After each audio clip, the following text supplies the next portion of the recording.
Assalamu alaikum YouTube көрүүчүлөр, жылкы сүйүүчүлөр. Сатууда туугандар, мына ушул карагер тай бар. 1 жаштагы кара байыр жылкы туугандар. Канында эч кандай орус жылкысы же башка жылкынын каны жок. Таза кара байыр жылкы.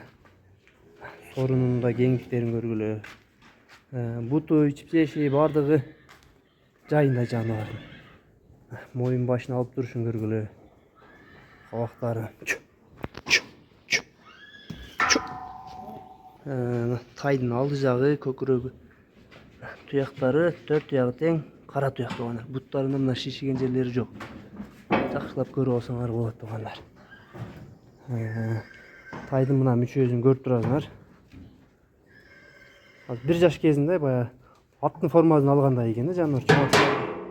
Чоң аттардын формасында сан эттери, урунган, шишиген, ден соолугунда андай жаман нерселери жок туугандар. Тайдын белин толук көрүнүш капталган. Бияк капталган да көрсөтүп коеюн.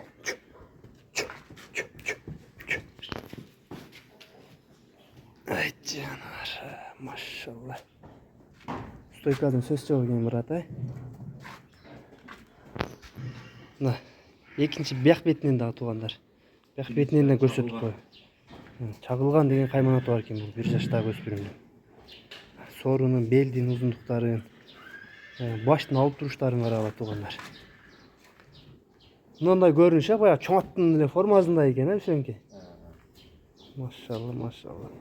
Таза кара байыр экен да, көз тийбесин туугандар.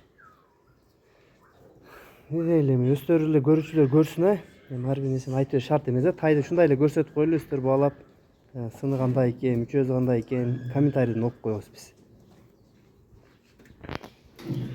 Үсөнке, мен бу кара байырдын баазын бир айтып коюңчу. Кара байыр алган эле коюп 95 000 кеми бар. 95 000 кеми бар, Сүйлөшөбүз, 95. Машалла. Көз тийбесин туугандар. Мына кара байыр истегендер туугандар. Россия жылкысынан, башка жылкыдан көңүлүм калды. Өбүздүн кыргыз аттар эмне жетсин кара байырга дегендерге мына туугандар. Көргүлө тайды. Биягына жакшылап, келечек жакшы карап, жакшы үйрөтүп тарбия кылса, тай ушул туугандар. Баазы айтылды, кем болобу? Жеткирүүлөрчү? Жети областка жеткирүү бар. Жети областка, Кыргызстан ичинде эч кандай көйгөй жок, жеткизүү.